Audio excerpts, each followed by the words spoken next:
तो आपकी कविताओं का मुख्य केंद्र क्या है? नारी होने का दंश द्रौपदी को भी सहना पड़ा। नारी होने का दंश द्रौपदी को भी सहना पड़ा।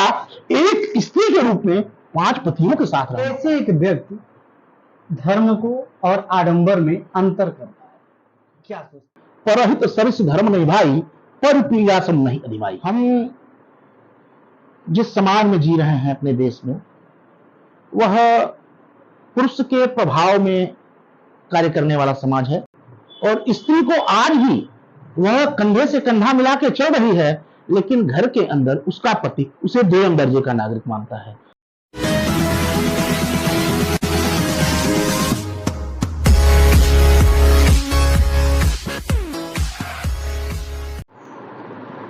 नमस्कार, प्रणाम। मैं हूं अजय पटेल वाग्मी और आप देखना शुरू कर चुके हैं आपका पसंदीदा कार्यक्रम संवाद कार्यक्रम। संवाद कार्यक्रम के आज के कड़ी में हमारे अतिथि हैं डॉक्टर अमिताभ पांडे जी। डॉक्टर अमिताभ पांडे जी से आज चर्चा करके हम यह जानने का प्रयास करेंगे कविता, कवि और देश की राजनीति का क्या माहौल है। बहुत बहुत स्वागत है डॉक्टर साहब आपका संवाद कार्यक्रम में। बहुत बहुत धन्यवाद आदरणीय पटेल जी।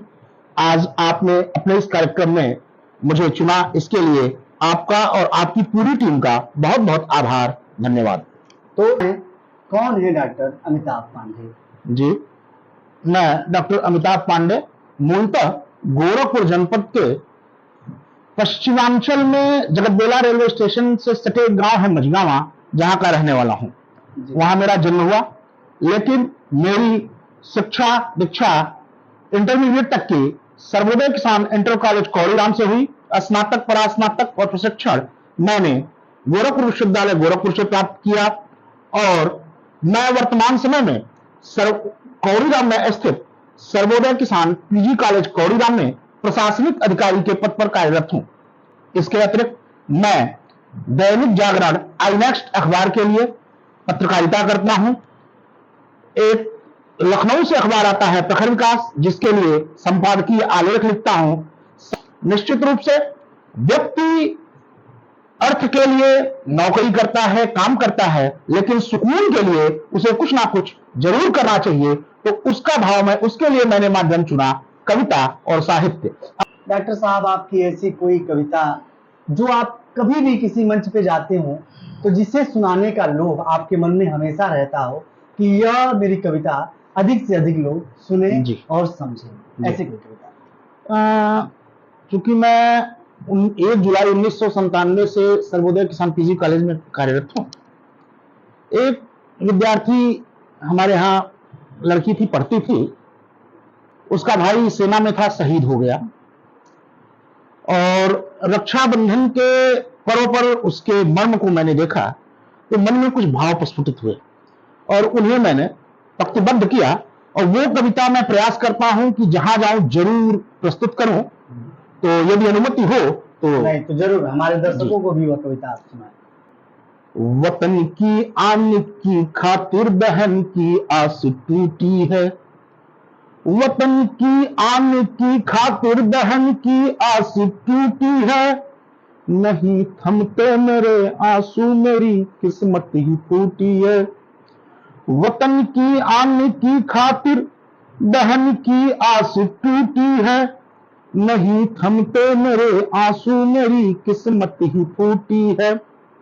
मिटा सिंदूर भाभी का नहीं दिल्ली निशानी है, मिटा सिंदूर भाभी का नहीं दिल्ली निशानी है, कलाई हो गई सुनी नहीं नैनों में पानी है, कलाई हो गई सुनी नहीं नैनों में पानी है। करूं क्या बात अम्मा की नहीं अब मुस्कुराती है, करूं क्या बात अम्मा की नहीं अब मुस्कुराती है, अकेले बैठ चुपके से कहीं आंसू बहाती है, अकेले बैठ चुपके से कहीं आंसू बहाती है।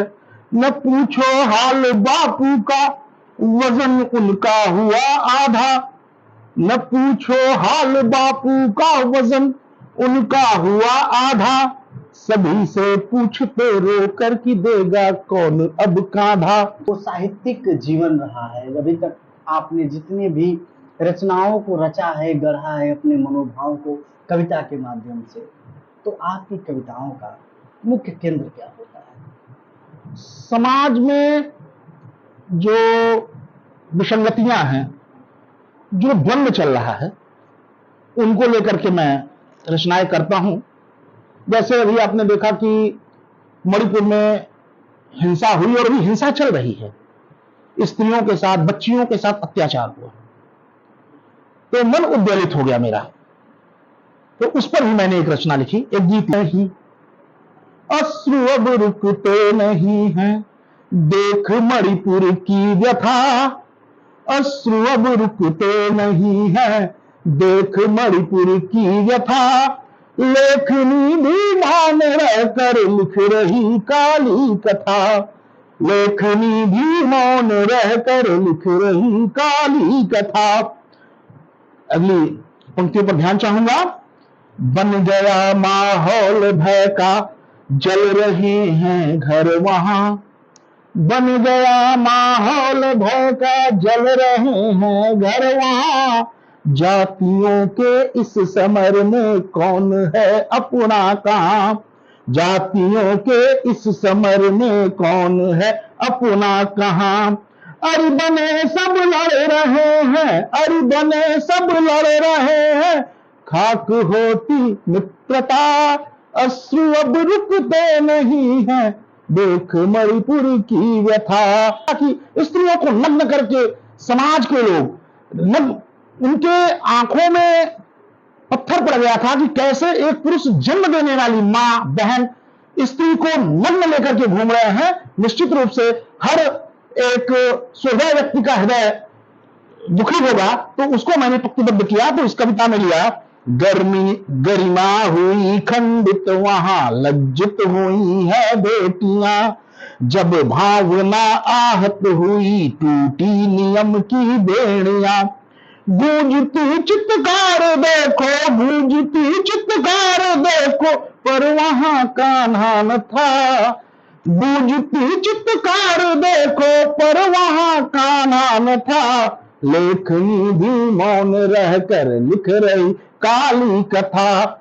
आज के समय में चाहे किसी भी पार्टी की सरकार हो, वह अगर किसी भी सरकार को अगर कोई चुभता है तो सबसे अधिक पत्रकार चुभते हैं, उनकी लेखनी लिखती है। लेकिन आपने अगर इस गंभीर विषय पर लिखा और इतना मार्मिक गीत लिखा, तो इसके लिए आपकी रचना और आपकी रचना धर्मिता काबिले तारीफ है। डॉक्टर साहब, बहुत बहुत आभार। साहब, हम जब भी किसी बड़े मंचों पे जाते हैं या जब सामाजिक सरोकारों से जुड़े किसी भी मंच पर आप लोग जाते हैं वक्तव्य देने के लिए, तो वहां पर स्त्री विमर्श की बड़ी बात होती है जी। और आप एक संस्था में कार्य भी करते हैं, आप वहाँ करीब से देखते हैं जी। वहाँ पे बालिकाओं की संख्या भी अधिक है, जी, जी। महिलाएं भी हैं वहाँ पे जी। शिक्षिका के तौर पे।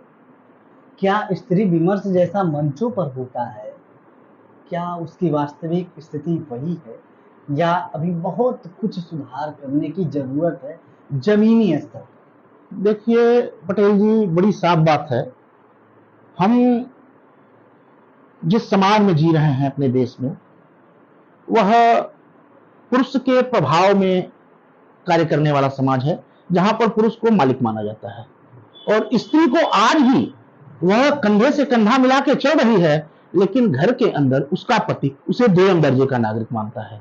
मंच पर बात करना अलग चीज है और घर में स्त्री को सम्मान देना अलग बात है। अगर हम स्त्री को पत्नी के रूप में, मां के रूप में, बहन के रूप में, पुत्री के रूप में सम्मान नहीं दे पाते, तो स्त्री विमर्श का कोई मतलब नहीं है।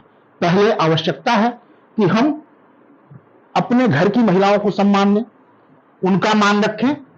हर व्यक्ति अगर इस पे आ जाएगा तो अपने आप पूरे समाज में नारी विमर्श की कोई आवश्यकता नहीं रह जाएगी। वही बात नारी विमर्श का मुद्दा आपने छोड़ा, तो एक रचना की 4 पंक्ति आपको देता हूं। आखिर कब तक मैं सहती रहूंगी अत्याचार, एक नारी कह रही है। आखिर मैं कब तक सहती रहूंगी अत्याचार, बंद आंखों से ढूंढती रहूंगी प्यार। आखिर मैं कब तक सहती रहूंगी अत्याचार, बंद आंखों से ढूंढती रहूंगी प्यार। मैंने स्त्री होने का संताप सहा है, मैंने स्त्री होने का संताप सहा है, मेरे बंद कर दिए गए होठों ने मौन रहकर भी बहुत कुछ कहा है। क्या बात। मेरे बंद कर दिए गए होठों ने मौन रहकर भी बहुत कुछ कहा है। समय ने काल चक्र का पालन किया, सतयुग से कलयुग तक चल रहा है। समय ने काल चक्र का पालन किया, सतयुग से कलयुग तक चल रहा है। हर काल के अनुसार सबकी परिभाषा बदल रहा है, हर काल के अनुसार सबकी परिभाषा बदल रहा है, मगर फिर भी नहीं बदल रही है नारियों की दशा, मगर फिर भी नहीं बदल रही है नारियों की दिशा और दशा। उसको आज भी सीता की भांत देनी पड़ती है अग्नि परीक्षा, उसको आज भी सीता की भांत देनी पड़ती है हर कदम पर परीक्षा। नारी होने का दंश द्रौपदी को भी सहना पड़ा, नारी होने का दंश द्रौपदी को भी सहना पड़ा।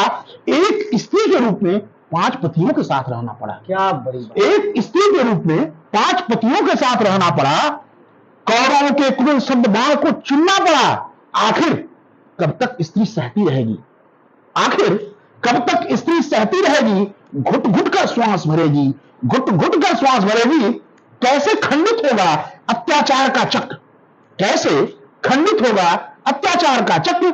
दास्ता से मुक्त हो नारी होगी स्वतंत्र, नारी होगी स्वतंत्र। क्या बात है डॉक्टर साहब। आप अब चूंकि आपने अपनी इस कविता के द्वारा ही बात को महाभारत की तरफ आप लेके गए, अध्यात्म की तरफ ले गए, हिंदू धर्म की तरफ ले गए, तो यहीं से मेरा अगला प्रश्न जी, धर्म अध्यात्म क्या है और इसमें आज के वर्तमान समय में आडंबर कितना समाहित होता चला जा रहा है, कैसे एक व्यक्ति धर्म को और आडंबर में अंतर करता है, क्या सोचते हैं आप? जी पटेल जी, बहुत अच्छा प्रश्न आपने किया।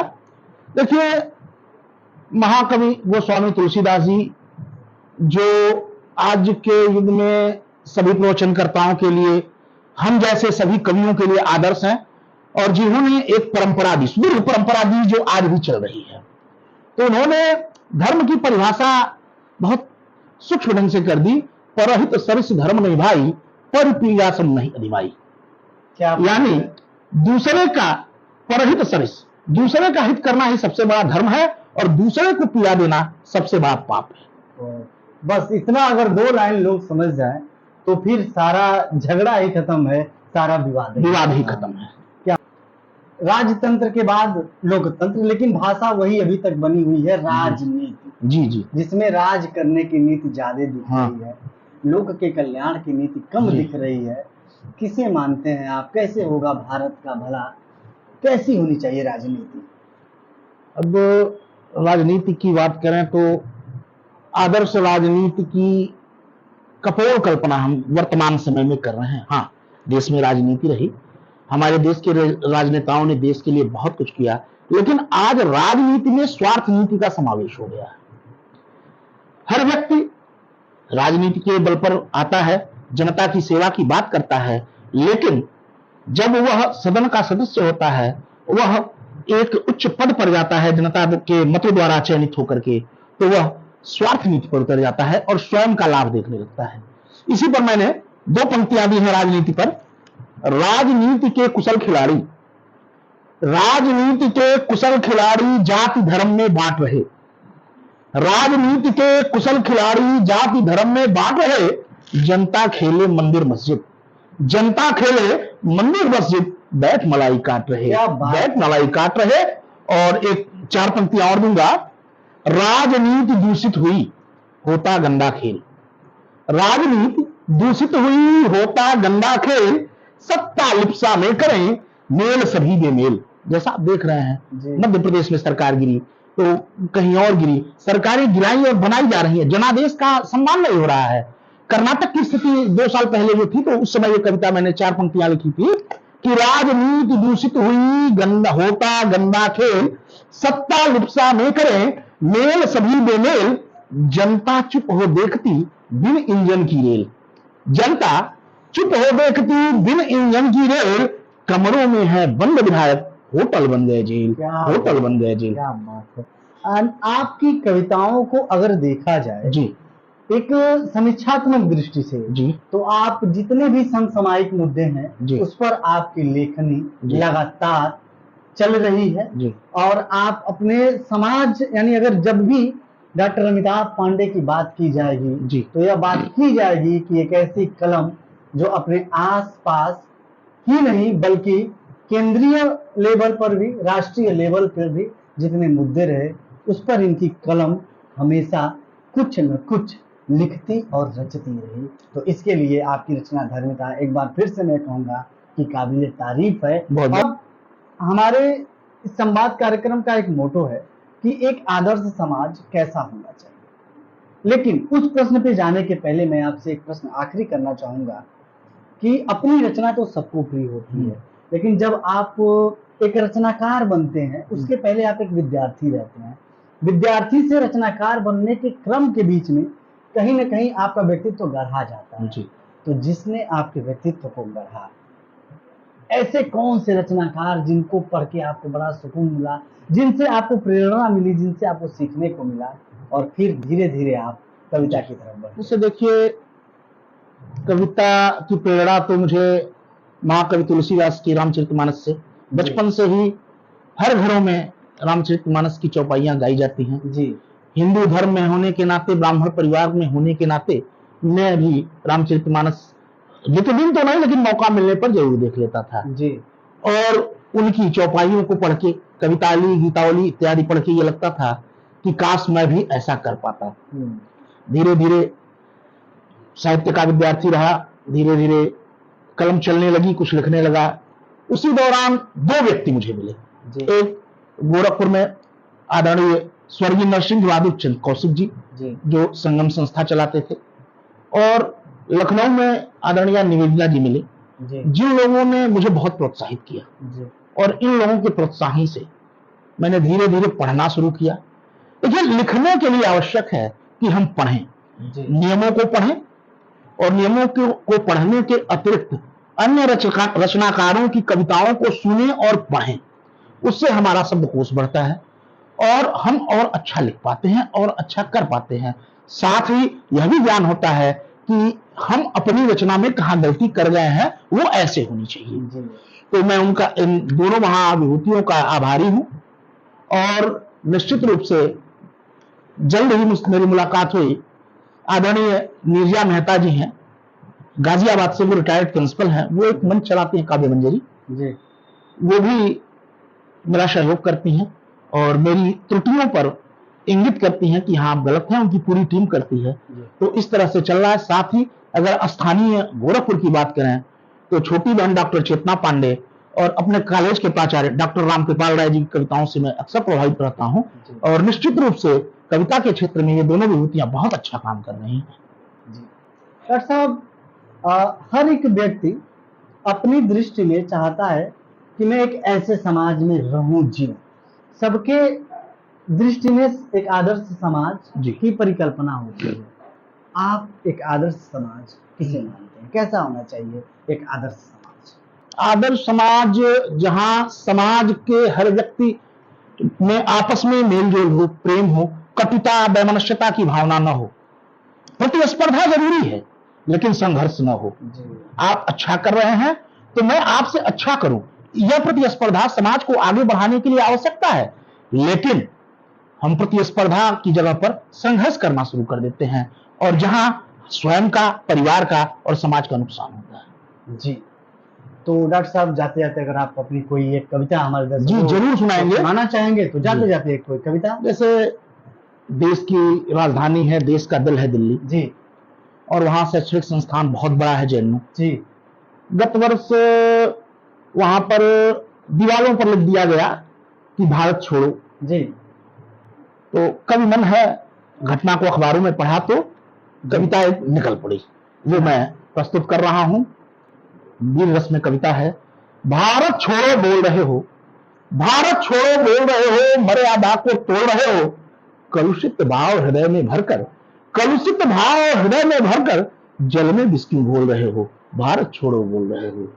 भूल गए तुम सिंहनाद को, ब्रह्म शक्ति के प्रखरताप को, कुंठित मनोभाव के बल पर सब चेरी सा डोल रहे हो, भारत छोड़ो बोल रहे हो, मर्यादा को तोड़ रहे हो।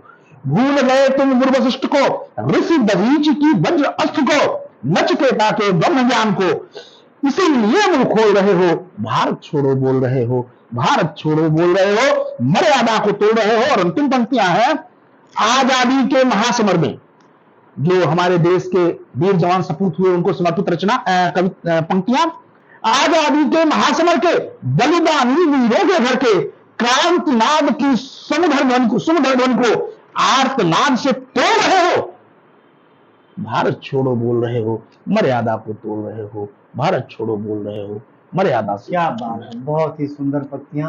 डॉक्टर साहब, आपने अपना बहुमूल्य समय निकालकर जनमुद्दा द जीरो मीडिया की टीम से बात किया, इसके लिए आपका बहुत बहुत धन्यवाद। बहुत बहुत धन्यवाद आदरणीय पटेल जी। तो मित्रों, यह थे डॉक्टर अमिताभ पांडे, जिनकी रचनाएं वर्तमान समय में कितनी मारक हैं, यह तो आप इस बातचीत को सुनकर कमेंट बॉक्स में लिख के हमें जरूर बताइएगा। हमें आपकी प्रतिक्रिया का इंतजार रहेगा। देखते रहिए जनमुद्दा पर संवाद कार्यक्रम। बहुत बहुत धन्यवाद।